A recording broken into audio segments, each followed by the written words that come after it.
డిక్లరేషన్లు కేంద్ర నిధులపై బహిరంగ చర్చకు సిద్ధమంటూ ఎంపీ రఘునందన్ రావుకు ఎంపీ సురేష్ షెట్కర్ సవాల్ విసిరారు. బీసీని ముఖ్యమంత్రి చేస్తారని ప్రచారం చేసుకునే బీజేపీ ఓసీకి పార్టీ అధ్యక్ష పదవి ఎలా కట్టబెట్టిందని నిలదీశారు.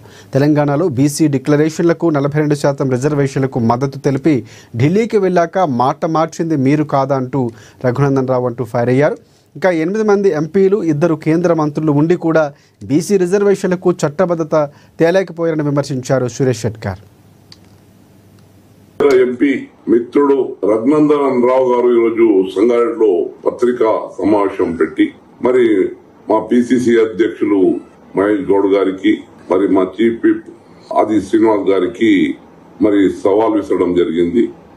అయ్యా మిత్రమా రఘునందన్ రావు గారు, మన తెలంగాణ ప్రభుత్వం కాంగ్రెస్ ప్రభుత్వం మరి బీసీ కుల గణన సైంటిఫిక్ వేగా జరిపి ఈ రోజు స్థానిక సంస్థల్లో బీసీలకు న్యాయం జరగాలని 42% రిజర్వేషన్ అక్కడ అసెంబ్లీలో పాస్ చేసి మరి ఇప్పుడు ఆర్డినెన్స్ తెచ్చి మరి స్థానిక ఎన్నికలకు వెళ్లాలని ప్రయత్నం చేస్తా ఉంటే మరి మీరేమో సవాళ్లు ఇస్తుస్తా ఉన్నారు. ఇప్పుడు సవాళ్లు ఇచ్చే సమయం కాదు ఇది.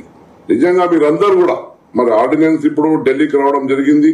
మరి తెలంగాణ సంబంధించిన 2 కేంద్ర మంత్రులు కిషన్ రెడ్డి గారు మరి బండి సంజయ్ గారు మరి మన తెలంగాణ సంబంధించిన 8 మంది కాంగ్రెస్ ఎంపీలు మరి మీరు 8 మంది బీజేపీ ఎంపీలు అందరం కలిసి మరి ప్రభుత్వంపై ఒత్తిడి తెచ్చి ఈ ఆర్డినెన్స్ బిల్ పాస్ చేసుకోవడం చాలా అత్యవసరం.